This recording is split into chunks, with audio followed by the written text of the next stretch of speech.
Muungano wa Tanzania, ndugu mgeni rasmi, mkuu wetu wa mkoa Paul Makonda, ndugu waziri wa Katiba na Sheria, ndugu mwanasheria mkuu wa serikali, itifaki imezingatiwa. Kwa niaba ya Chama cha Mapinduzi mkoa wa Arusha, na sisi niungane na watu wote kwanza kushukuru serikali yetu kwa kutekeleza ilani ya uchaguzi ya Chama cha Mapinduzi kwa hili jambo ambalo mnalifanya la kampeni la msaada wa kisheria.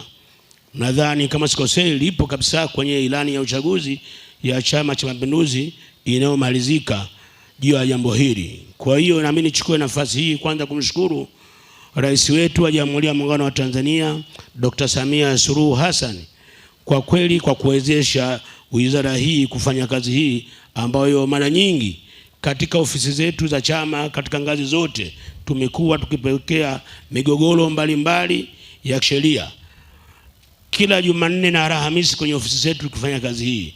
Lakini leo tumepata bahati kubwa kuja katika mkoa wetu na wilaya zetu na kata zetu. Labda kubwa rai yangu kwa wananchi wote wa mkoa wa Arusha, twendeni tujitokeze kwa wingi, tutumie hii nafasi. Hii nafasi ni hadimu na wapo karibu siku 9 katika maeneo yetu katika wilaya zetu zote. Kwa hiyo naomba sana tutumie nafasi hii vizuri ili kuondokana na matatizo na migogoro mbalimbali. Nyinyi mnajua juhudi zimfanyika. Alipokuja kwa mara ya kwanza Mheshimiwa Makonda alifanya hii kliniki pale ofisi ya mkuu wa mkoa. Lakini mawaziri mbalimbali wa sheria na pamoja na mawaziri wa ardhi wamekuja mara nyingi mkoani, na kwenye uwanja huu tuliweka kliniki kwa muda mrefu lakini hayakuisha. Kwa hiyo leo juzi tena kwenye sherehe za wanawake vile vile hiyo kazi ilifanyika, lakini sasa hivi wameamua kuja moja kwa moja kwenye maeneo yao mnaoishi. Kwa hiyo tunatarajia baada ya siku hizi 9 hatutapokea tena migogoro ya kisheria katika ofisi zetu.